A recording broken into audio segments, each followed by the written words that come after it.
Buen día, nosotros somos el equipo 4 del grupo 2401 y nosotros vamos a hablar de la extracción e identificación de carbohidratos de reserva en animales y plantas. Los carbohidratos son moléculas fundamentales en los organismos vivos, cumplen funciones como el aporte de energía inmediata en forma de glucosa, la reserva energética en forma de glucógeno y la regulación del tránsito intestinal mediante la fibra. En los animales, el glucógeno es el principal polisacárido de reserva, almacenándose en el hígado y los músculos, mientras que en las plantas el almidón es el compuesto de almacenamiento predominante. En esta práctica analizaremos diferentes carbohidratos de reserva y cómo reaccionan con dos pruebas químicas fundamentales, la prueba de Lugol y la prueba de Benedict. Extracción de carbohidratos. Para la obtención del glucógeno se sacrificó una rata Long Evan de aproximadamente 200 gramos y se disectó para extraer el hígado, el cual se cortó en trozos y se colocó en 80 mililitros de agua destilada en ebullición por 4 minutos. Luego el tejido se trituró en un mortero y se reincorporó al agua caliente, manteniéndose en ebullición por 15 minutos. Se acidificó la mezcla con ácido acético hasta alcanzar un pH de 4 a 5 y se filtró en caliente, observando opalescencia en el filtrado. Posteriormente se agregó un volumen igual de etanol al 96% frío para precipitar el glucógeno y se dejó reposar la suspensión en refrigeración por 24 horas. Mientras que para el almidón se molió arroz en un mortero hasta poder formar una harina. Se adicionó a agua caliente y se agitó suavemente hasta dejar enfriar. Para la prueba de Lugol se utilizó respectivamente el reactivo de Lugol, el cual se utiliza para identificar polisacáridos, contiene yodo, el cual reacciona con la estructura helicoidal de ciertos carbohidratos, produciendo así distintos colores. Para el glucógeno produce un color café pardo. Para la presencia de almidón produce un color azul oscuro. Y para sacarosa, glucosa y fructosa no generan ningún cambio de color, ya que no se tratan de polisacáridos. Para la prueba de Lugol en el almidón antes de la hidrólisis es importante tomar en cuenta que el almidón está compuesto por estructuras de amilosa y amilopectina, donde la amilosa es un componente lineal y adopta una estructura helicoidal. Por otro lado, la solución del Lugol contiene yodo y yoduro de potasio.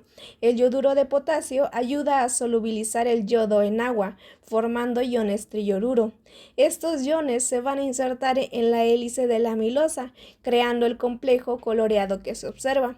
La intensidad del color va a depender de la longitud de las cadenas de amilosa que estén presentes. En la muestra tomada se observa un color azul muy intenso, lo que confirma la presencia del polisacárido almidón en una muy posible alta concentración. Para el glucógeno, de igual manera, antes de la hidrólisis, es importante destacar que el glucógeno es una molécula muy ramificada de estructuras de glucosa, similar a la amilopectina presente en el almidón, pero más compacta.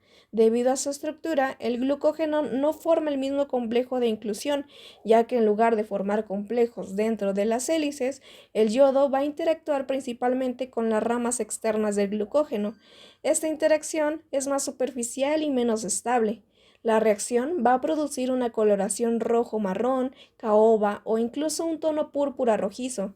Esta coloración es menos intensa y menos definida que el azul oscuro del complejo yodo-almidón. Para este caso, la muestra de glucógeno exhibió una coloración opaca blanquecina y en el fondo del tubo se alcanza a distinguir un pequeño segmento color rojo ladrillo. Esto se puede atribuir a que el glucógeno pudo haberse degradado debido a una tardanza en la realización del método y por lo tanto la coloración fue prácticamente nula. El reactivo de Benedict es físicamente y por sí solo una solución de color azul claro que permite identificar azúcares reductores. Esta reacción es cualitativa, lo que significa que permite identificar la ausencia o presencia de azúcares reductores, pero no proporciona una medición precisa de su concentración. Sin embargo, la intensidad del color y la cantidad de precipitado pueden dar una estimación aproximada de la concentración de azúcar reductor. Contiene sulfato de cobre, el cual cambia de color en presencia de azúcares con grupos carbonilos libres, indicando su capacidad reductora.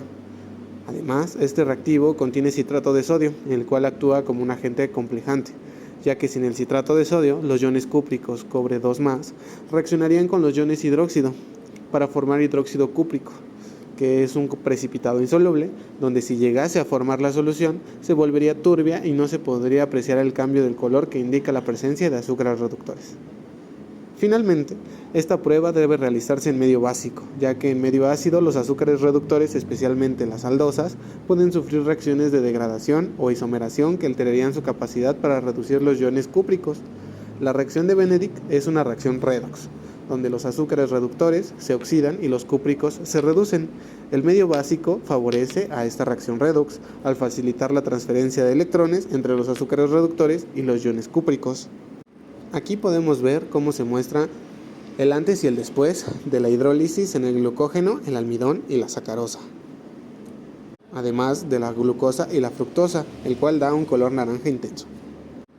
Observemos que el glucógeno y el almidón no reaccionan antes de la hidrólisis, pero tras romper sus enlaces glucosídicos, el color de la solución cambia según la cantidad de óxido cuproso formado, lo que indica la concentración de azúcares reductores, que en este caso generan una coloración rojo ladrillo, indicando la presencia de azúcares reductores.